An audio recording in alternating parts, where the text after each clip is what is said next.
महाराष्ट्र में हलचल मची हुई है ईडी को लेकर और पार्टी गिराने को लेकर। वो आप सब देख रहे हैं पिछले 3-4 दिनों से क्या हालात है महाराष्ट्र के। नमस्कार, आप देख रहे हैं सबलाइन न्यूज और आज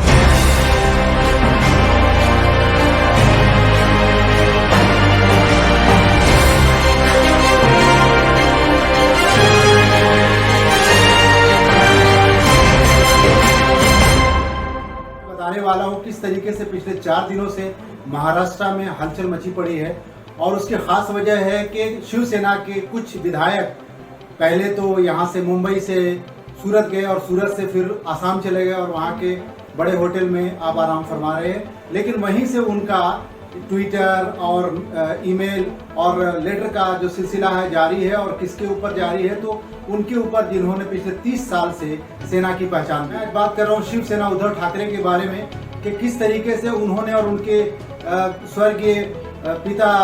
बालासाहेब ठाकरे ने अपने शिव सैनिकों को अपने परिवार की तरह बनाकर रखा था और महाराष्ट्र में कोई भी शिव सैनिक के खिलाफ आवाज नहीं उठा सकता था। ऐसे दौर में आज उन्हीं के कुछ विधायक उनकी पार्टी के खिलाफ बगावत करने को तैयार हैं। मैं आज बात कर रहा हूँ वही नाम वही चेहरा आज सुर्खियों में है, जिनको एक टाइम पे इतनी बड़ी पूरे थाना नगर पालिका की आप बात करें पूरे थाना डिस्ट्रिक्ट में उनको वहाँ का इंचार्ज बनाया गया, मंत्री बनाया गया और न जाने कितने रिस्पेक्ट से कितने पोजीशन से उनका बढ़ावा दिया। समाज में उनको एक बड़ा स्थान ये शिवसेना ने। लेकिन आज शिवसेना को खत्म करने और शिवसेना की सरकार उद्धव ठाकरे को कुर्सी से बेदखल करने का जो मुहिम चलाया है और जिस तरीके से ये मामला बहुत ज़्यादा रेस हो गया है। और सबसे बड़ी बात तो ये है कि जो इन्होंने अपनी लिस्ट बनाकर आज भी कुछ 36 MLAs के साइन लेकर जो भेजा है उद्धव ठाकरे को, वो एक संगीन मामला बन गया है। लेकिन दूसरी तरफ अगर आप देखेंगे तो पिछले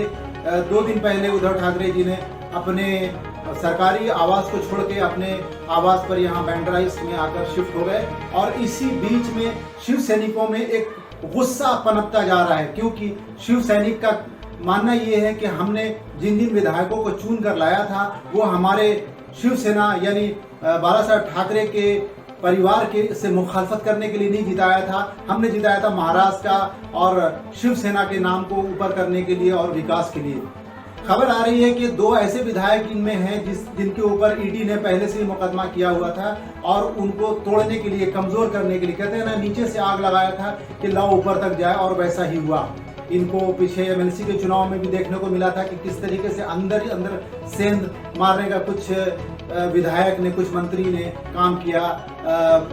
सरकार के खिलाफ। और इसी दरमियान अभी 4 दिन की जो बात है कि किस तरीके से बस में भर के मंत्री और विधायक यहाँ से सूरत जाते हैं और मुंबई का इतना बड़ा पुलिस महकमा है, इनकी इंटेलिजेंस है, उन सब की नाक के नीचे से वो बस यहाँ से सूरत चली जाती है और उद्धव जी के कान तक किसी ने खबर नहीं पहुँचाई। ये बड़ा सवाल है, क्योंकि जिनके हाथ में बागडोर मुंबई की है वो एक ज़माने में शरद पवार जी के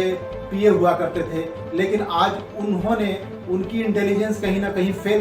नज़र आई। बिकॉज महाराष्ट्र में जिस तरीके से खलबली मची हुई है और जिस तरीके से इतने सारे मतलब 2/3 आप कह सकते हैं तो MLA को यहाँ से आसाम तक पहुँचाने का खेल और खुद को मुख्यमंत्री का दावेदार और पार्टी का वारिस बताने वाले एकनाथ शिंदे का जो अहम रोल रहा है इस सरकार में तितर बितर करने का, वो देखने के लायक है। दूसरी तरफ ये देखा जा रहा है कि जिस तरीके से पहले ईडी ने इन सब को, यानी इनमें से खास तौर से 2 लोगों को तो नोटिस दिया हुआ था और ईडी का जो मनी लॉन्ड्रिंग का ब्लेम था इस पार्टी के विधायक के ऊपर। और वो विधायक पिछले करीब 1 साल पहले की बात है जब उद्धव ठाकरे से मिलने के लिए आया और उन्होंने बताया कि किस तरीके से ईडी ने उनके घर पर छापेमारी की है और उनकी संपत्ति को जब्त करने के लिए और उसकी ऑडिट करने की बात कर रही है। लेकिन दूसरी तरफ सूत्रों के अनुसार अगर माने उद्धव ठाकरे का 2 टूक यही जवाब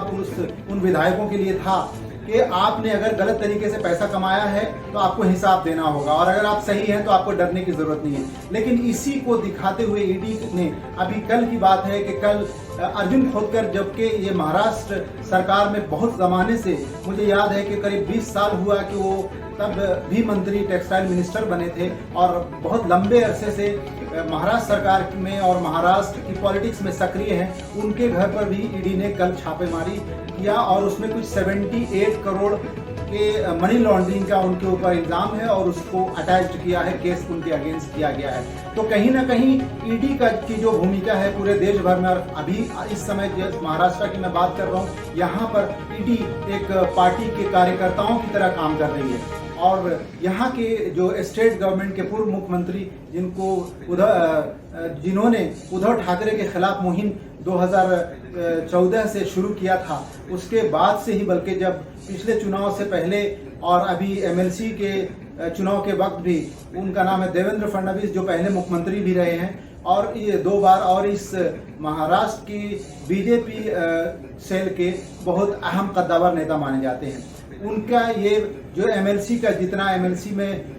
किसी तरीके से उन्होंने सरकार बने हुए रहते हुए, यानी कि उद्धव ठाकरे की सरकार होते हुए उन्होंने अच्छी खासी आधी सीट बीजेपी के खाते में निकाल के दिया। एक्चुअली वहीं पर उद्धव ठाकरे को अलर्ट होना चाहिए था कि कहीं ना कहीं कोई ना कोई इनकी पार्टी के अंदर लीक है जो इनकी पार्टी के खिलाफ काम कर रहा है। लेकिन उद्धव ठाकरे एक बहुत ही सुलझे हुए और संजीदा और क्लियर माइंड पर्सन है। उन्होंने उस एंगल से, उस लेंस से नहीं देख पाए जो जिस एंगल से इनके खिलाफ राजनीति हो रही थी। और ईडी का जो भूमिका है इन दिनों महाराष्ट्र में, वो कहीं ना कहीं आज जो जिस कंडीशन पे यहाँ की सरकार खड़ी है उसमें अहम भूमिका है। तो अभी देखने की बात ये है कि शिव सैनिक बहुत ऑलमोस्ट अभी 2 दिन पहले, यानी कल की बात है, कि कुछ बीजेपी मंत्री के जिन्होंने शिवसेना के, माफ कीजिएगा, शिवसेना के मंत्री के घर पे और ऑफिस पर धावा बोला है, तो शिव सैनिक को बहुत हद तक उद्धव ठाकरे और उनकी पार्टी के जो लोग हैं, आदित्य ठाकरे हैं, वो उन लोगों ने कंट्रोल में रखा हुआ है। क्योंकि आप जानते हैं कि पूर्व में शिव सैनिक का क्या रोल रहा है आज महाराष्ट्र में, या कल जो रोल था वो किसी से छुपा हुआ नहीं है, लेकिन शिव सैनिक को उद्धव ठाकरे ने कहीं ना कहीं कंट्रोल में रखा हुआ है। और आज जो बात निकल के आ रही है जनता से, महाराष्ट्र की जनता से, जिन्होंने वोट देके उन विधायकों को जिताया था जो मंत्री बाद में बने, कि उनका यही कहना है कि हमने इनको विधायक बनाया था और बाद में ये मंत्री बने इस उम्मीद पर कि शिवसेना